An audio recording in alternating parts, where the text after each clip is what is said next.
Hey y'all, welcome back to my channel. I'm Robin and I have another installment of Bookends. I feel like it's been a minute since I did a Bookends. Probably the last one I did was at the end of the year, or maybe January from what was at the end of the year. So it's time. And I know you're thinking, girl, you still have boxes of books back there? I do. They'll get unpacked when they get unpacked. Like, they live here now. You know, there's no rush. In fact, some of the books I'm going to talk about are still in these boxes. So, whatever. So let's get into it. I think last I left you in Bookends, I had 113 books on my shelves, and that was just amazing. I did not expect to get down to 113. Like, I didn't. But I did. So go me. So we're gonna start there. The first thing is that my best friend got me a book bouquet. I'll put a picture somewhere, and it was just so cute and I loved it so much. And in it there were two books that I had already read. One was Bloom, one was The Seventh Veil of Salome by Sylvia Moreno Garcia. Loved it. I love most Sylvia Moreno Garcia, so like I just want to have everything that she puts out. So she got me those, but in that group was also Black as Fuck History. It's currently in one of these boxes. I haven't unpacked it yet and I don't know what box it's in, but that was one of the books that she got me. And then I also got two gifts from Dasha. One was They Can't Kill Us Until They Kill Us. And then she also got me Empire of Silence by Christopher Ruccio, sure. So she gave me these two. So those were the three books that I brought in for January. And then I did read a couple of things in January. One of the things that I did read was The Conductors by Nicole Glover. I don't have that in my possession anymore because I donated it. It was a book that I ended up DNFing, so there is that. I also read House in the Cerulean Sea by TJ Klune and The Sound of Things Falling by Juan Gabriel Vasquez. These three books, and including The Conductors, were some of the books that have been on my TBR for the longest. I'm finally glad that I read them, so got rid of that. And then me and Jess, we embarked on a journey and we decided to continue with Live Ship Traders trilogy and read book 2, Mad Ship by Robin Hobb. This was not my favorite. I loved, what was the very first one? Whatever the first one is, had a grand old time. This one, not so much, but did not hate. So I'm interested, obviously, in continuing the trilogy just to see like what happens, where it goes. So that was in January.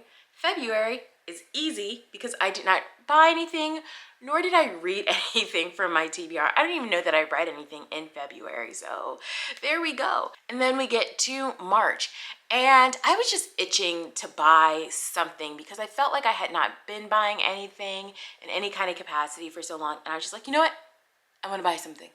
I'm gonna buy something. And so I picked up two things. One is Just for the Summer by Abby Jimenez. So Jashawn, if you're watching this, I'm ready to read this whenever you are. And then the other was Out on a Limb by Hannah Bonham Young. These two were just calling my name at the time because I was like, I want something light and fluffy and airy to read. Airy? You know what I mean. You get it. So I just wanted something light to read, and so I picked those up. Now, did I read them? Absolutely not. I didn't read anything in March, actually, from these shelves. I read other things, just not those things. And then we get to April. Wow, we're really moving along. We're really moving along.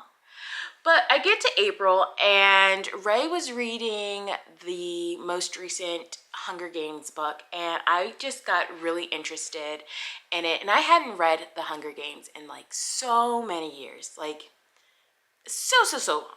And so I said, you know what? I'm gonna read all of them. And so I realized I did not have the Hunger Games, and I don't know why.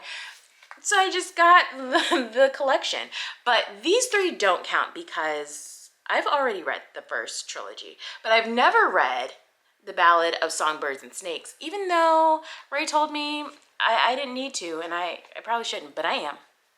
I probably am. And then, of course, because she was reading the most current Hunger Games, and that's what piqued my interest, I also picked up Sunrise on the Reaping, which clearly I have not read. I'm in the middle of my Hunger Games reread, and so I've read the Hunger Games Catching Fire, and I still need to read Mockingjay.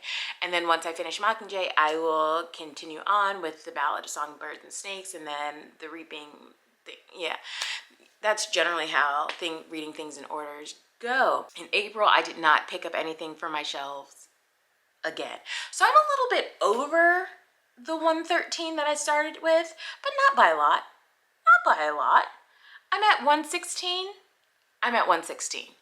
And so there's still time to get that back down. I don't foresee me buying a whole lot more over the year. But my birthday is coming up in July. Why did I say that with a question mark? Like I'm unsure about when my birthday is. My birthday is coming up in July. And so I'm pretty sure I'll get gifts or something, or maybe not. Maybe people will gift me with like house things since I bought a house. I don't know. Maybe I'll gift myself some things. You know what? I'm lying because you know what? I am going to buy some things. Let me tell you, I have like maybe $250 worth of Barnes and Noble gift cards. I'm a gift card hoarder. I am. I get a gift card and I hold on to it like it's gonna gain interest or something. And so I'll probably buy some books at some point. What books will they be? I don't know. We'll find out together. Tell me, what have you guys bought in the first, not quarter, third of the year, I guess? Math. What have you guys bought? What have you guys been loving? Tell me all about it. Let's talk about it down below in the comments, you know, in case I need inspiration for something to buy. And until next time, bye.